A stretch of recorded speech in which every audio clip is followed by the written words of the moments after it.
하고 이렇게 안 나오시는 분이 있도록 하고 그분들에게 이렇게 안부도 묻고 부담을 안 주는 가운데서 이렇게 했습니다.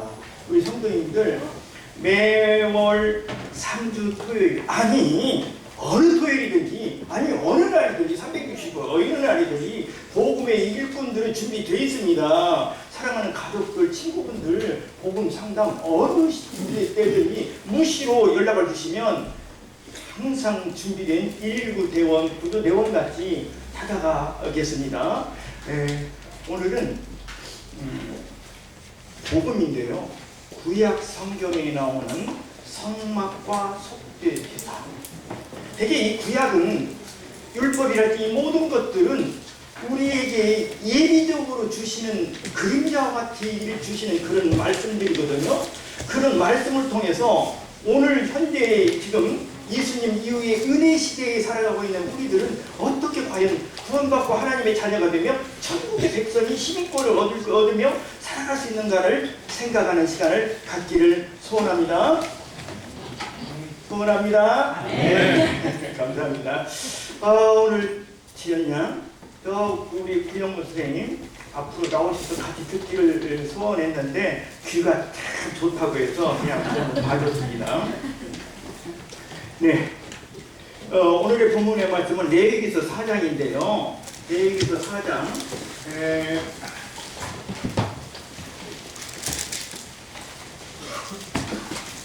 27절로 31절 말씀이에요. 이따 여기 화면에 잘 나옵니다.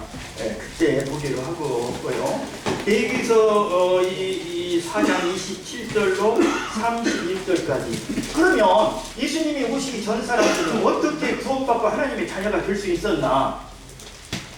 이런 것들을 생각하면서 오늘의 말씀을 이어가 보게 되겠습니다.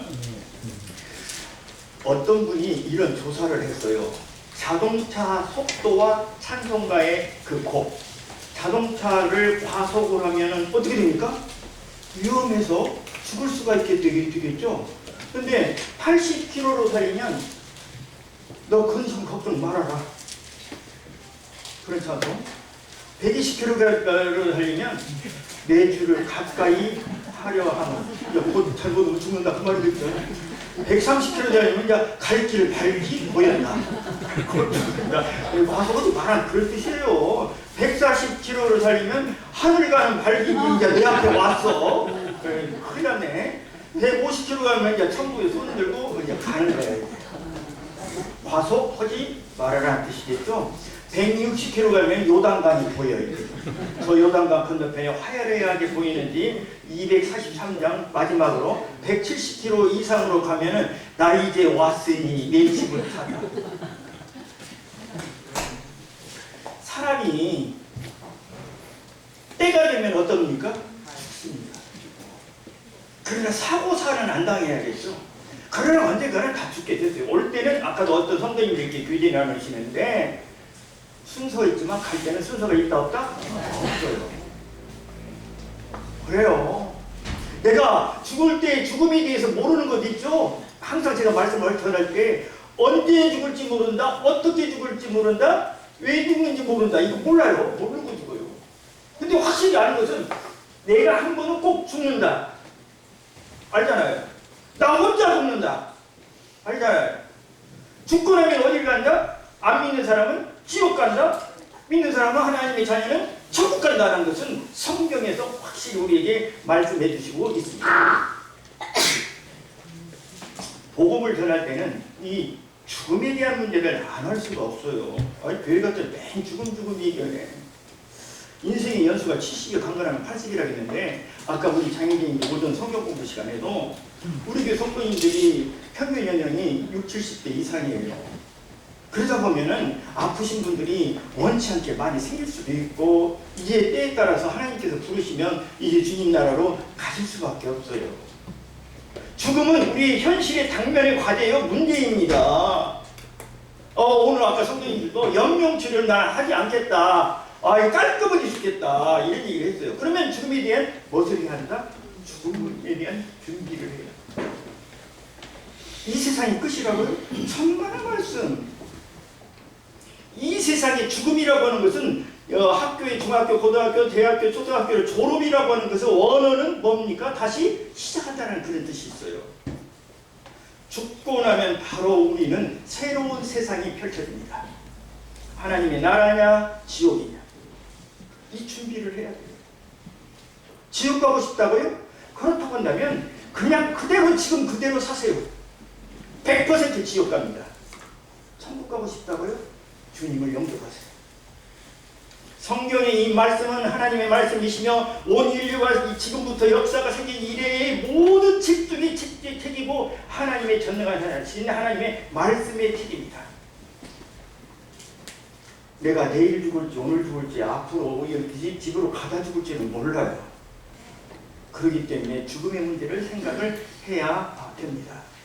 그래서 어떤 분이 이렇게 큐블러 로스라는 사람이 죽음을 받아들이는 사람의 보편적인 5단계를 했는데 처음에는 부정한다고 합니다. 의사나 재판관이 사형 선고를 내거나 뭐 하면은 되게 부정을 하고 의사가 그런 판단을 내면은 죽음을 인정하지 않는다는 거예요. 현실을 외면하는 단계가 첫 단계라는 거예요. 설마 나일 리가 없어. 왜 수많은 사람 중에서 왜 내가 그 병이 걸리고 왜 내가 그렇게 죽어야 돼? 뭔가 잘못된 거예요. 다시 한번 해봅시다. 오딘이야 이거 틀림없이 이렇게 말한다는 거예요. 그리고 분노에 차가지고 왜 하필 나냐? 의료진에게 가족들에게 특히 이제는 누구한테 원망을 하냐면은 하나님에게 신에게 교회를 다니든 안 다니든 이 도대체 이 신이 왜 수많은 사람 나는 착하게 그런 대로 성심껏 열심히 살아왔는데 저렇게 신문지상이나 보면은 나쁘게 흉악범들은 왜 안 불러가고 왜 나를 불러가려고 그런 진단을 내리셨지? 분노로 자기의 그 마음을 주체하지 못한다고 합니다. 왜 하필 나야? 왜 하필 우리 아버지야? 왜 하필 우리 어머니야? 왜 내 동생이야? 우리 가족이야? 이제 이 단계가 지나면 세 번째 단계로는 뭐냐면 협상의 단계가 온답니다. 이제는 지쳤어요. 피하거나 미루기 위해서 거래를 원합니다. 하나님 제발 살려만 주세요. 살려만 주세요. 신에게 하나님 앞에 협상의 단계를 한다는데 이미 때는 뒤졌어요. 그 다음에 이 때가 늦었는데 또 살 수도 물론 있겠죠. 어느 단계인데 절망과 현실을 받아들이는 단계로 간다고 하는데요. 이제는 다 끝났다. 어떻게 보면 포기의 단계죠. 그래가지고 말도 없고 방구석에 어디 한쪽이 안 처박혀서 이런 우울증에 푹 빠져 있다라고 하면서 지내고 있다는데 마지막 5번째 단계는 수용 단계라고 합니다. 근데 받아들이는 거예요. 할 수 없다. 인간의 의학이나 기술로 또는 법적 모든 제도로 내가 살려고 발버둥쳤으나 이제는 내 때가 왔는가 보다 하면서 받아들인다라고 합니다. 그때에 하나님을 믿는 사람은 나는 천국에 가니 천국에서 만나자. 참된 기쁨 가운데 죽음을 내 스스로 인정하면서 기쁨 가운데 천국에서 만나자고 가족들에게 손짓을 하면서 죽음을 맞이한다고 합니다.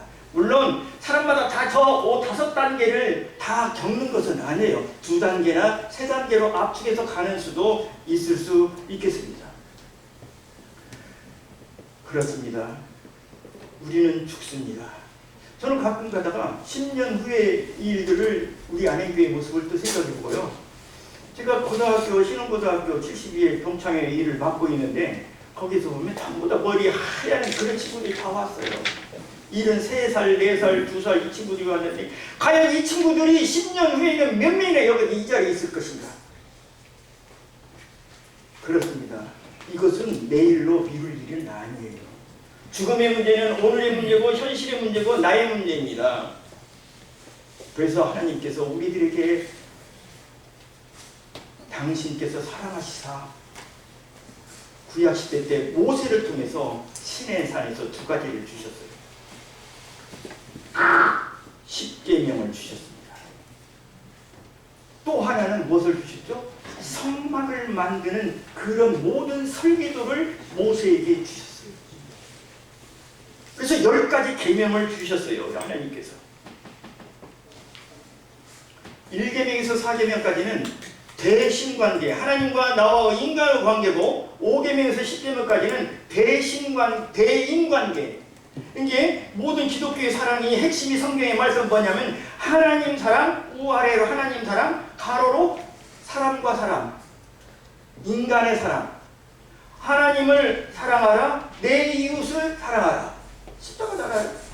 이것이 성경의 말씀의 율법의 10계명도 1계명, 3계명, 4계명까지는 하나님 사랑, 그 다음에 이웃 사랑입니다.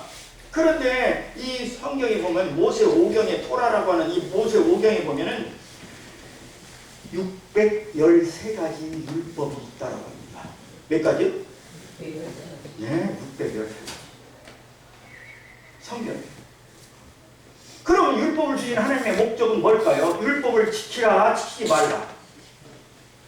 율법을 지키라는 거예요. 시키명을 어쩌라? 지키라는 거예요. 그런데 성경에 보니까 모세오경에 보니까 613가지가 있어요. 지킬 수 있습니까? 지현 학생, 지킬 수 있어요? 613가지? 못 지킵니다. 발버둥만 지켜요. 못 지켜요. 그래서 613가지 모세오경 기준에서 보니까 긍정적인 명령은 되게 율법은 그러죠. 뭐뭇을 하라, 뭐뭇을 하지 마라. 내 이웃을 내 몸과 같이 섬겨라. 나의 다윗을 주지 말아라. 내 부모를 공경하라. 하라와 하지 마라로 요약합니다. 그래서 긍정적인 율법이 있고 부정적인 율법이 있습니다. 그런데 여기서 613가지 중에서 248가지 긍정적인 명령이 희한하게 사람의 몸의 뼈 개수와 똑같다고 합니다. 248. 그래서 저는 이렇게 붙여봤어요. 내 뼈가 다하는 한 주님께서 주신 이 모세의 율법에 있는 하라고 하는 긍정적인 명령을 지켜라. 그런 뜻이냐? 그러면 나머지 365가지 부정적인 명령이 있는데 하지 말라라고 하는데 365하면 생각나는 건 뭡니까? 1년이잖아요. 매일과 같이 하지 말라는 것을 네 마음속에 뼛속에 새기면서 지켜라. 그렇게 해석하신 분들이 있는데 그럴 뜻도 해요. 그렇다고 왔었을 때 하나님께 주신 613가지 긍정적인 명령과 부정적인 명령을 지킬 수 있다 없다? 지킬 수 있다 없다? 그것은 천천히 생각해 봅시다. 하나님은 왜 율법을 주셨을까요? 로마서 7장 7절에 보면 그런즉 우리가 무슨 말을 하려? 율법이 죄냐? 죄는 아니다. 그럴 수 없는 일이야. 율법으로 말미암고는 내가 내 죄를 알지 못하였다. 도둑질하지 말라. 도둑질하면 이건 큰 죄다 라고 하는 율법을 줬기 때문에 도둑질을 하면은 이거 죄구라라는 것을 알려주기 때문에 율법이라는 것은 죄를 알려주는 것입니다. 깨우쳐주는 거예요. 율법이 탐내지 말라고 하지 아니하였다라고 한다면 내가 탐심을 알지 못하였을 것이다. 그러니까 율법은 내가 죄를 짓는 것을 깨닫게 해주시는 거예요. 해주는 겁니다. 어떻게 보면 율법은 또 뭐가 같다고 하냐면 거울과 같다. 거울을 이렇게 들여다보면 내 얼굴에 내 외모에 묻어있는 것들을 이렇게 어떻게 합니까? 지워내고 털어내죠? 율법을 비춰보면 내가 더러고 추악한 자야. 도둑질하지 말라, 간음하지 말라, 내 부모를 공경하라 했는데 전혀 안 돼요. 그러니까 내가 하나님 앞에 무엇이 된다? 나는 할 수 없는 죄인이다. 먼저는 환자가 내가 심한 병에 걸렸다는 걸 깨달아야 돼. 그렇지 않고는 병원을 안 갑니다. 율법은 네가 죄인이다라고 하는 것, 네가 중병에 걸렸다라고 하는 이 사실을 우리에게 어떻게 한다? 알려주는 것입니다. 그런 기능과 역할이 있어요. 율법으로서는 1번 죄를 깨닫게 해주시고 하나님의 백성으로 삶의 기준으로서 율법은 2번째 지켜라 그런 뜻이에요. 지켜라. 지켜라. 율법의 완전한 순종을 요구해요. 요구. 완전한 100% 율법은. 그런데 우리들이 율법을 지키려고 보니까 지킬 수 있다 없다? 없다라는 결론에 이르게 됩니다. 나는 613가지 긍정적인 율법과 부정적인 율법을 지킬 수 없다. 그렇다고 한다면 하나님께서 명하신 이 말씀을 순종하지 못하는 그런 꼴이 되고 율법을 안 지키고 어겼으면 내가 죄인이 되는데 하나님 나라에 갈 수 없다라는 것에 내가 이르게 도달하게 됩니다. 그때에 율법을 우리는 할 수 없다라는 것을 깨닫고 주님을 찾게 됩니다. 하나님을 찾게 됩니다. 그때 예수님께서 마태복음 5장 17절 보면 내가 율법이나 선지자를 폐하러 온 줄로 생각하지 말라. 나는 율법을 온전케 완전케 하려 함이라 라고 이렇게 말씀하시고 계십니다. 그래서 그 갈라디아서 3장 보면 옛날 성경은 율법을 뭐라고 했었죠? 모함성경. 지금 현대 기존계의 성경을 보면 율법을 뭘로 비유했죠? 초등교사라고. 그래서 율법을 초등교사 몽학 선생은 아주 유치원 어린 애들을 이 곳에서 안전하게 어느 그 모임 장소, 학교나 이 서당이나 이런 곳으로 옮겨주는 역할을 하는 일을 하는 분이 몽학 선생이야. 율법에.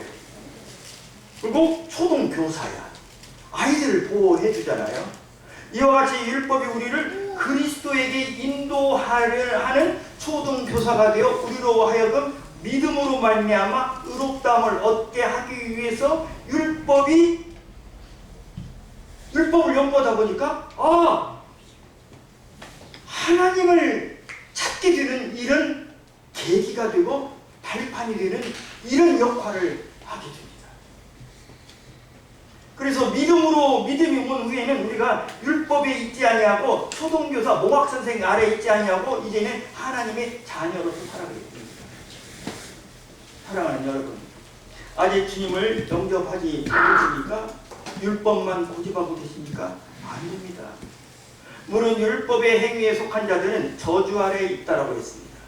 기록된 바 누구든지 율법의 책 속에 기록된 대로 온갖 일을 항상 행치 아니하는 자는 저주 아래에 있는 자라. 또 하나님 앞에서 아무나 율법으로 말미암아 의롭게 되지 못할 것이 분명하다.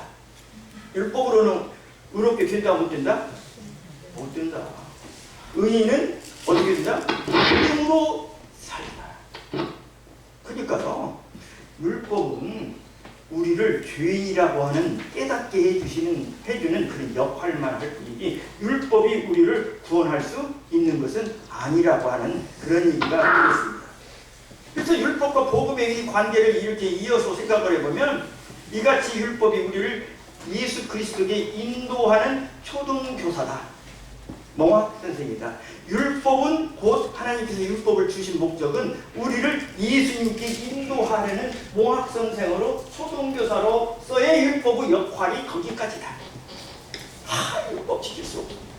나는 율법 굴레에서 벗어날 수 없어. 나는 율법대로 산다고 한다면 나는 죄인이야. 그렇기 때문에 이제는 하나님 예수님이 구원자가 필요해 라고 하는 그곳에 데려다 주는 초등교사의 역할을 해줍니다. 그래서 복음은 예수 그리스도는 율법의 정죄함을 해방을 시켜주고 율법을 항상 네가 죄인이야 하라고 안 했잖아. 하지 말라는 것도 했잖아. 너는 죄인이야 라고 율법은 사람들을 정죄합니다. 정죄라는 말은 너는 죄인이야 그 뜻입니다. 그런데 그 정죄로부터 복음은 우리를 해방을 시켜줍니다. 예수님께서 십자가에 피 흘려 죽으신 그 참되신 극진하신 참된 사랑이 우리를 그 정죄에서 해방을 시켜주시고 율법의 그 의로운 요구를 복음으로서 다 이루어 가시는 것입니다. 갈라디아서 2장 21절에 보면 이런 말씀이 있습니다. 만일 의롭게 되는 것이 율법으로 말미암았다라고 한다면 율법으로 해서 구원받고 천국 간다고 한다면 예수님은 이 세상에 오셔서 헛죽었다. 다른 말로 말한다면 만약에 율법을 잘 지켜서 세상에 선행과 노력과 이 뭔가 공적으로 해서 천국을 할 수 있다고 한다면 예수님이 이 세상에 오셔서 십자가에 죽은 것은 헛죽음이다, 개죽음이다. 쓸데없는 죽음을 그분은 하셨어. 아니잖아요. 율법으로는 안 돼요. 이웃 돕기를 많이 했다고요? 제 친구가 참 부자로 잘 사는 친구가 있어요. 전라북도에서 1억 이상 기부 많이 한 사람 그 모임이 있더만. 거기 회원이요. 그것도 서열 몇 번째냐, 뭐 5손가락 하는 거. 엄청 잘해. 그래가지고 새만금 추진위원장 총 높은 대장을 맡았어. 그러니까 친구들한테 칭송을 많이 받죠. 그런 공적으로 천국 갑니까? 아닙니다. 그렇다고 한다면 예수님 우편해주고 강도는 아예 천국에 문턱도 못 갔어요.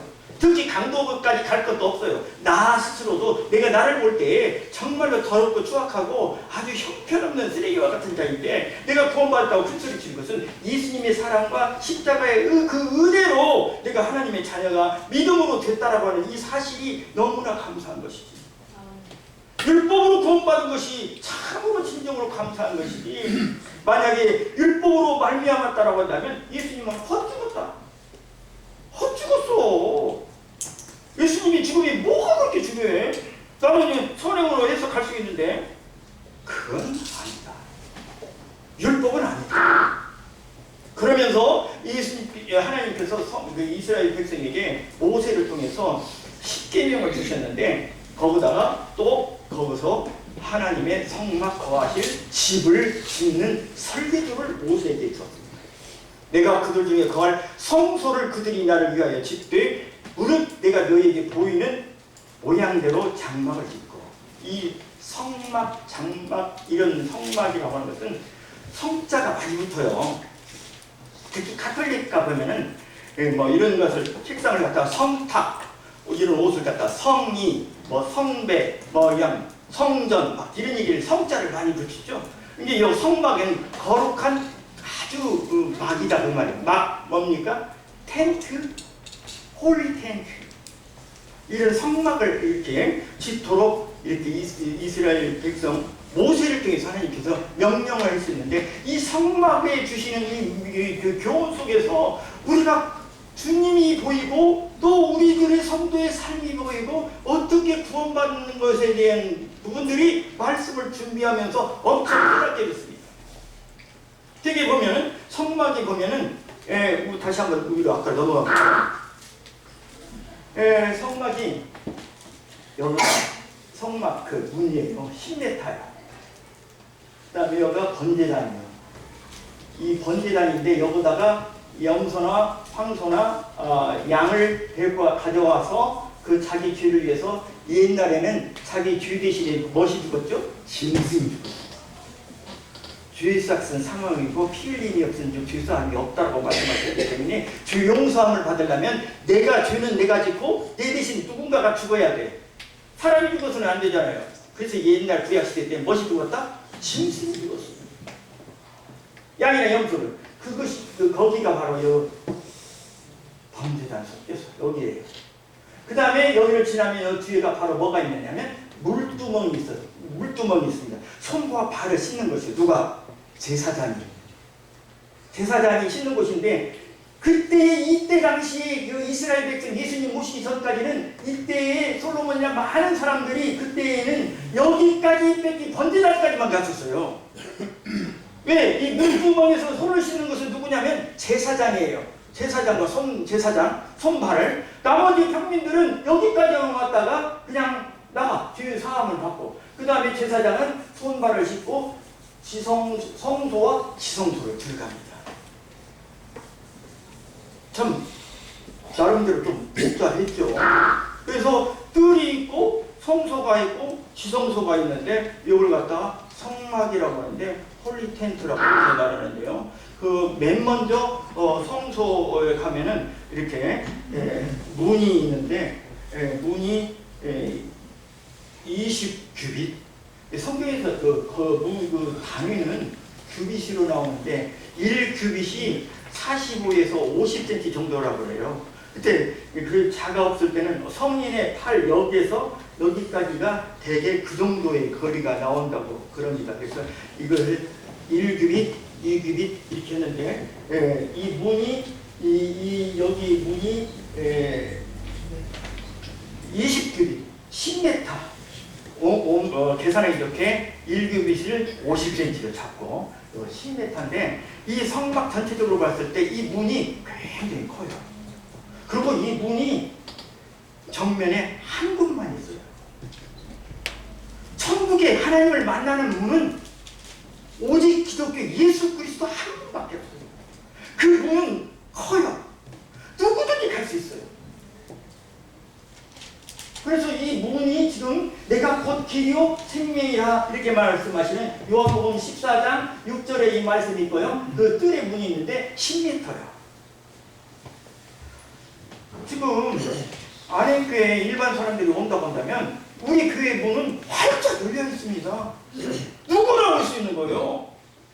지거와 빈부 귀천을 막론하고 누구든지 와서 하나님을 만날 수 있는 이런 문이 열려 있습니다.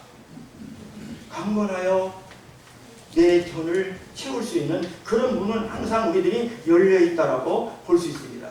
첫 번째, 이 번제단입니다. 문을 열고 딱 들어가면 무엇이 나온다? 번제단.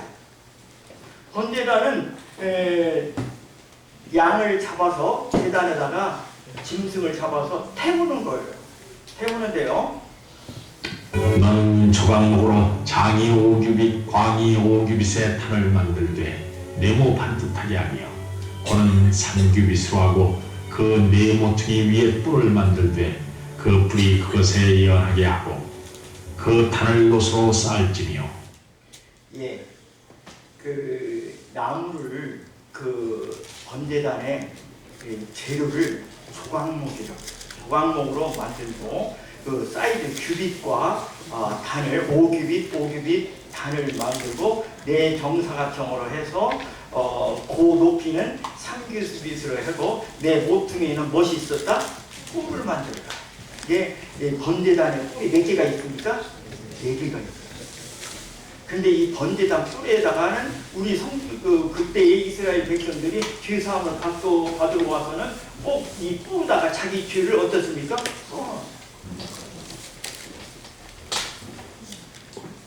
그다음에 거기에서 뭐냐면 조각목으로 만들으라고 했는데 이 조각목으로 그 제단을 만들으라고 했는데요. 이 조각목을 시띠나무라고 하고 또는 아카시아 나무라고 이렇게 나와 있습니다. 이 조각목은 척박한 사막 기후에서 흔히 볼 수 있는 볼품없는 가치 없는 나무라고 합니다. 가시가 많이 돋고 있고 단단하고 질기고 아주 생명력이 좀 끈질기게 강하다는 거예요. 근데 그 이집트 그쪽의 나라에서는 이 조각목을 영생, 불멸 이런 거 상징으로 해가지고 이집트 그 왕이 주문 미라의 관을 만드는데 이 조각목으로 사용한다고 합니다. 그런데 이 조각목으로 제단에 있는 것을 보니까 떡상, 번제단, 법궤, 분향단, 성막 기둥들을 전부 다 무엇으로 만들었냐면 조각목으로 만들었어요. 조각목은 참으로 쓸모없고 볼품없는 이런 벽인데 이 조각목으로 만들게 된 것을 이 조각목이 이렇게 선물로 성막에서 귀히 쓰게 되는 이런 과정이 있고 그런 훈련이 있는데 처음에 조각목을 그 성전을 지은 이스라엘 백성들이 가서 나무를 선정을 하죠.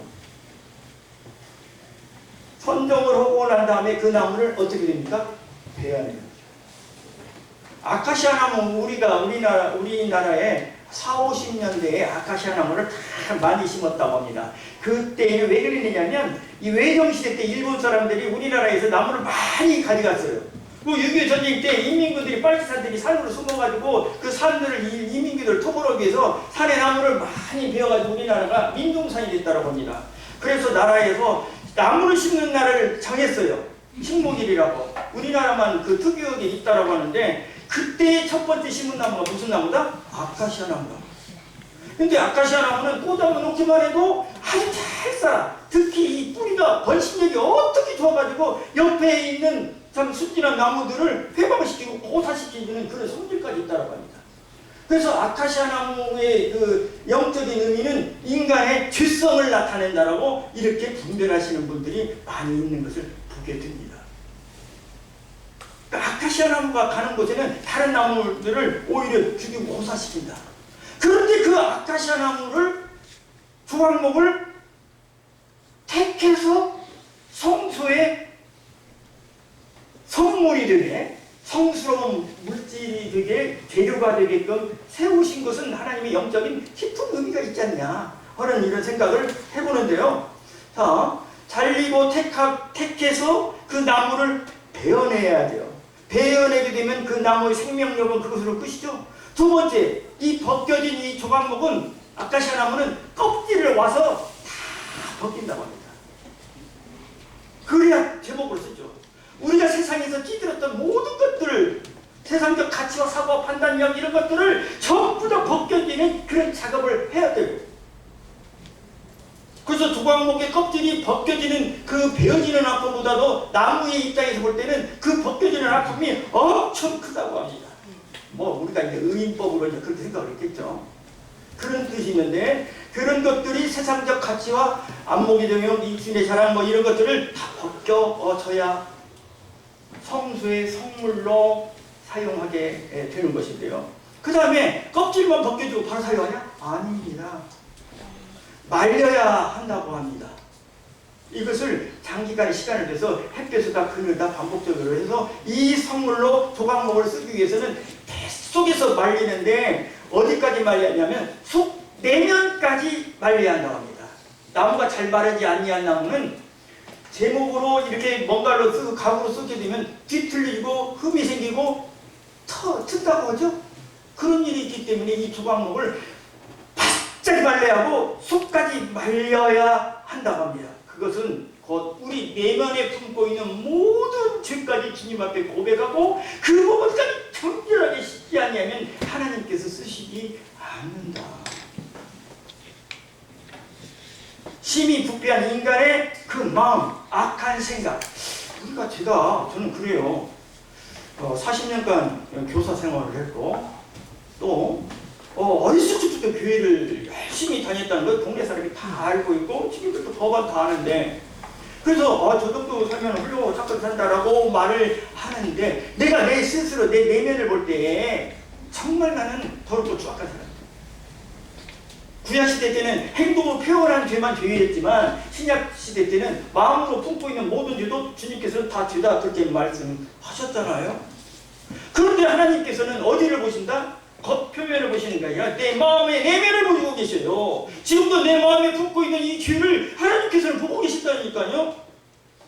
그 내 마음의 내면의 속죄까지 다 말려버려야 돼요. 그래야 간단하게 교회에서 쓸 수 있는 제목이 되는 거예요. 성물이 되는 거예요. 그런데 그것을 내가 내 노력을 할 수 있다 없다?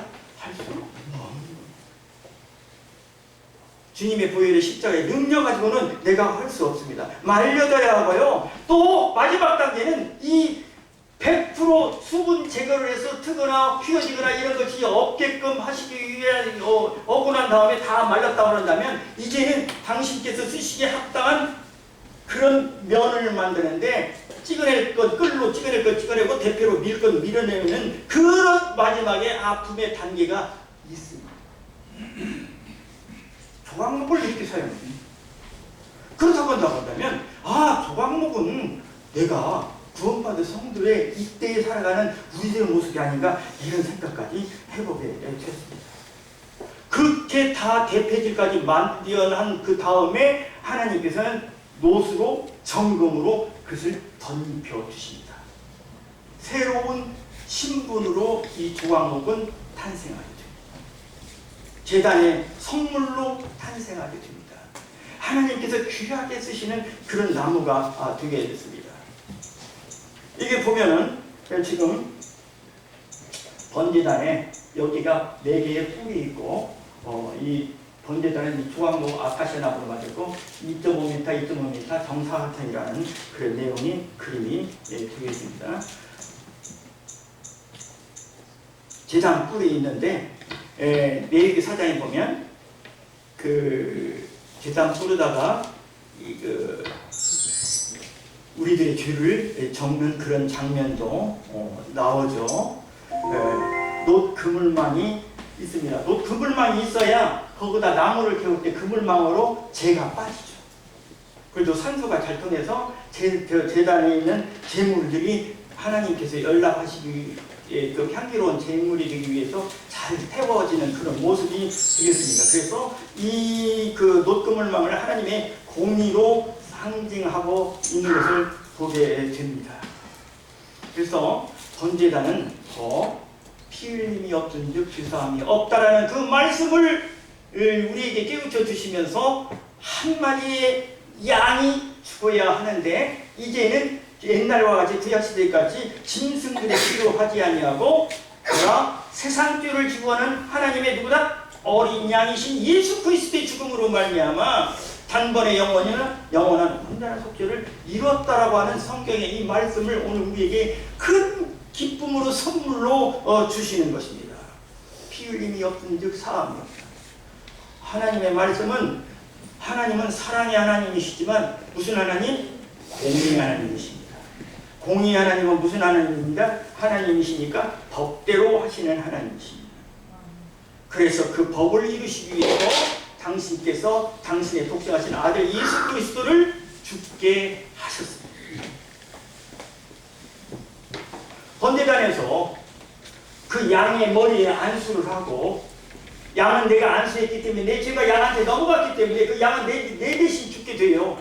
참 양의 입장에서 볼 때는 억울하죠. 그러고 난 다음에 그 이 의식을 마치고 우리는 돌아가고 제사장은 이제 물두멍에서 손과 발을 씻고 성전으로 들어갑니다. 그때 당시 태어났다면 우리는 그 성소에 갈 수 있습니까? 없습니까? 없죠. 그런데 지금은 우리가 왕같은 제사장이에요. 물두멍에서 손과 발을 깨끗이 씻어야 돼요. 언제? 매일과 같이. 내가 너희 발을 씻기는 같이 너희들 서로 발을 깨끗이 씻어라. 주님, 내 몸까지 씻겨주십시오. 아니, 한번 씻은 목욕한 자는 발밖에 씻을 필요가 없느니라. 매일 자백하는, 회개하는, 통회하는 그런 삶을 살거라 라고 하는 이런 말씀을 주셨습니다. 그러면 우리는 왕같은 제사장이기 때문에 매일 물두멍에서 손과 발을 씻어야 돼요. 언제 씻습니까? 예배하러 왔을 때, 오기 전에. 그래서 오늘도 사역하는 그 젊은 형제, 집사 형제님들이 뭐라고 하느냐면 이 떡과 잔을 먹고 마실 때는 내 죄를 먹고 마시는 그런 잘못된 결과 범죄를 저지를 수 있기 때문에 나를 살피고 돌아봐라. 이게 바로 물두멍에 손과 발을 씻는 행위예요. 그것도 없이 물두멍에 손과 발을 씻지 아니하고 지성소에 성소에 들어갔다? 제사장? 아웃되는 거예요. 은혜의 시대이니까 100% 다 은혜로 밀어붙이려고요? 아닙니다. 예배드리고 하나님 앞에 섰을 때에는 내가 통회하고 자백하고 회개하고 형제에게 내게 실족을 실망을 시켰던 이런 것들이 생각 안 나면 먼저 화해하고 사과하고 와서 물두멍이 손 씻는 그런 작업을 하고 난 다음에 예배를 드려야 진정한 예배지. 다른 사람에게 나쁜 행위를 했고 욕먹는 행위를 했고 해놓고도 예배당에 안에서는 그런 자백과 회개와 통회가 없이 예배를 드린다고 앉아 있어요? 그것은 물두멍에 손과 발을 씻는 제사장의 행위를 간과한 거예요. 놓친 거예요. 오늘이라고 하는 현재에 살아가는 우리도 주님 앞에 설 때, 나타날 때, 예배를 드릴 때 항상 이 물두멍에 손과 발을 씻는 자백의 통회의 회개의 기도를 해야 합니다. 저는 그렇게 믿고 있습니다. 내가 여기 보면 레위 4장 24절 그에 보면 부지 중에 죄를 범하였다가 그 옆에 있는 친구가 너야 그거 죄야 왜 이거 죄졌어? 라고 이렇게 알려줄 때 깨우침을 받거든. 내가 모르고 진 죄, 알고 진 죄, 모든 이 죄도 죄는 죄이기 때문에 하나님 앞에 자백을 해야 합니다. 십자가에서 예수님께서 첫 말씀이 뭡니까? 아버지여 저들의 죄를 용서하여 주시옵소서. 저들이 하는 일을 알지 못합니다. 모르고 죄를 지고 있어요. 모르고. 그러니까 그 모르고 진 죄도 우리는 제사장이기 때문에, 구약시대 때는 제사장이 아닌 사람들은 죄사함만 받고 바로 집으로 갔지만 이제는 제사장이에요. 오늘 왕같은 제사장으로 하나님 앞에 모두 다 예배를 드렸기 때문에 그 물두멍에 손과 발을 씻는 행위가 고백이 있어야 한다 하는 그런 생각을 해보게 됩니다. 그 위에 갈고리를 두른 후에 중보계를 그 휘장 안에 들여놓으라. 그 휘장이 너를 위하여 성소와 지성소를 구별하리라. 성소와 지성소, 성소 거룩한 곳, 지성소 지극히 거룩한 곳. 지성소는 하나님이 계시는 거예요. 지성소는 모세도 대제사장도 하나님의 임재가 없을 때 들어갔다가는 죽습니다. 지성소에는 하나님이 계시다고 할 때는 하늘의 구름이 지성소 위에 딱 떠 있어요. 그때 들어가면 안 돼요. 그 누구도. 근데 성소에 가면은 저런 세 가지가 있는데 분향단, 진설명, 등대 이런 것들이 있습니다. 성소에 있는 기구들이죠. 등대를 메노라라고 하고요. 분향단은 성도의 기도, 진설명 떡상은 예수 그리스도를 나타내는 떡입니다. 나는 생명의 떡이다 이렇게 말씀하셨죠. 그러고 보면 여기 있는 모든 것들이 예수님을 상징하고 의미하는 것들이 너무너무 많이 있어요. 등대는 뭡니까? 빛이에요. 빛. 그때 당시에 이 성소의 등대불이 꺼지면 메노라라고 하거든요. 이 불이 꺼지면 됩니까 안 됩니까? 난리가 나죠. 자, 다시 오늘날 우리 안행교회에서 예수님이 빠져버렸다고 한다면 교회 가치가 됩니까? 있습니까? 없습니까? 없는 거예요. 그냥 인간적인 그냥 친목 단체에 지나지 않을 거예요. 그런데 그때 당시 구약시대 때 메노라의 등대의 불이 가끔씩 있다고씩 한 번씩 꺼졌다고 합니다. 언제 꺼졌느냐? 그 제사장이 소명의식 상식 아니라고 게으른 거 나태한 가운데 깜빡깜빡 잊어버립니다. 책임감이 망가. 그 다음에 제사장과 제사장들이 의사소통 교역. 거기에 그 등불이 있는데 등불을 뭘로 피냐면 감람류로 그 기름을 했는데 그것이 다 떨어진 것을 늘 확인하고 그 성소를 깨끗이 청소하라고 이렇게 나와 있는데 청소도 하지 않고 간과해가지고 설마 아니라는 생각을 갖다가 해가지고 제사장들이 가지고 메노라의 등대에 불을 꺼뜨린다고 합니다. 이게 제사장들끼리 의사소통 교역. 그리고 그 다음에 전쟁 때에 외부 침입으로 있어서 한 번씩 이렇게 꺼지는 것이 있다고 하는데 우리 성전에서, 우리 교회에서, 우리 안행교회에서는 주님의 이 빛 되신 이 등불이 계속해서 밝혀져야 하고요. 떡상 되신 우리 주님이, 떡이 되신 우리 주님의 이 본분이 있어야 되리라 생각을 합니다. 그 다음에 이것은 지성소에 있는 쪽인데 속죄소와 증거궤가 있는데 그 증거궤 속에는 세 가지가 있죠. 모세 10계명, 그 다음에 쌍난, 아론의 쌍난 지팡이, 만나 같은 항아리. 만나 같은 항아리는 예수님을 의미하고 쌍난 지팡이는 다시금 싹이 났기 때문에 부활했다. 부활을 의미하고 그 다음에 십계명 이런 것들을 의미적으로 내포하고 있다고 합니다. 주님의 하나님의 영광이 저 구름이 지성소에 임재했을 때 그때는 하나님이 계시다 이런 내용이 되겠습니다. 시간이 없기 때문에 빨리 넘어가겠습니다. 평민 중에 한 사람이 누가 그 죄를 깨우쳐 주면은 바로 하나님 앞에 가서 이 성소에 가서 암염소를 끌고 와서 그 범죄를 인하여 예물로 삼아 그 염소의 희생의 머리에 안수합니다. 안수라는 것은 무슨 뜻이죠? 하나가 된다, 동일시된다.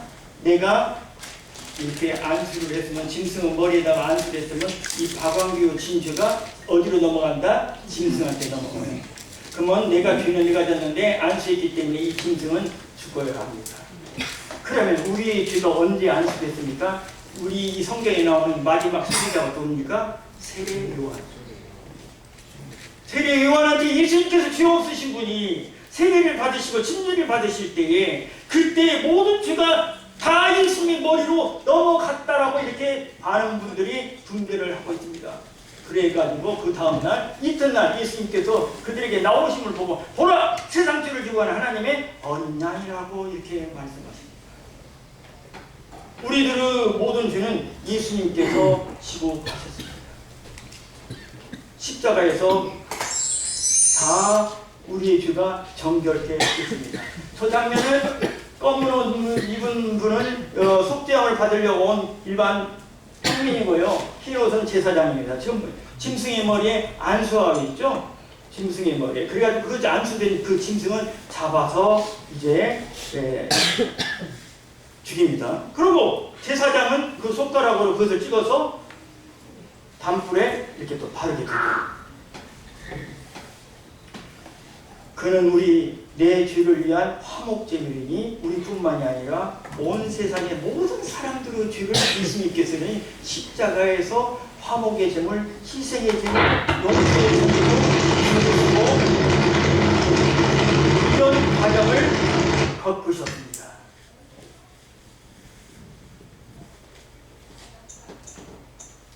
잘 보시죠.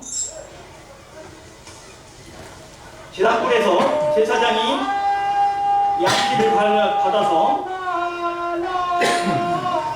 아도나이 외치죠.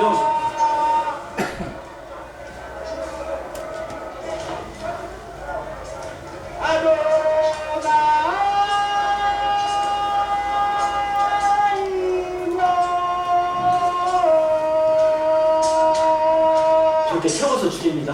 자, 담불에다가 그 양피를 지금 부는 거예요, 대야로. 저 붓고 있는 장면이죠? 저게 아도나이는 것은 나의 하나님 나의 주여 우리 죄를 사하여 주시옵소서 아도나이 이렇게 외치는 것입니다. 그렇고 이 일이 끝나면 이 의식이 끝나면 죄사함을 받고 이제 기분 좋게 집으로 가요. 그런데 가다가 집에 거의 다 갔는데 엊그저께 나 내 돈을 떼먹은 놈 왼손을 또 만났네? 그런 것도 다 재판 써버렸어. 죽이려고 살린 놈. 또 죄를 또 졌어. 그러면 다시 또 가야 해요. 그게 구약시대 때 죄사함 용서받는 거야. 지금 성전불에 지금 이렇게 양의 피를 바르는 그 장면입니다. 에레미야서 17장 2절을 보면 이렇게 되어 있습니다. 박광규, 이지은, 우리 또 구영모 씨의 죄가 한번 죄를 딱 지게 되면요. 사람은 다 죄를 짓는데 그 죄를 지면은 하나님께서 금강석 그 철필로 철필인데 철필이 옛날에는 제가 교사로 발령받을 때 학생들 시험 문제 낼 때 원지를 긁었어요. 원지. 초구와 잎이 그 원지를 긁었는데 그것을 철필이라고 해서 연필이 아니고 철필이요. 새로 된 필인데 금강석 그 철필로 기록되되 내 죄를 어디다 적어놨냐면 박광기 진주를 내 마음판과 그 다음에 제단보다 기록해요. 누가? 하나님께서 해버렸다니까. 그러니까 내가 무슨 죄를 짓고 나면 내 마음속에 그것이 죄가 남아있어요? 안 남아있어요? 남아있지. 항상 그것만 지나가면 그 죄가 또 나오고 또 나오고 또 나오고 오잖아요. 제단불에 그 다음에 계시록에 보면 뭐라고 했냐면 여러 가지 그 심판대에 가보니까 죄책들이 쭉 있다고 했어요. 책들이 있고 생명책이 있다고 했어요. 그러면 내 이름이 생명책이 있어야 하는데 죄책이 있다고 한다면 그 100% 지우려. 지금 심각하다니까요.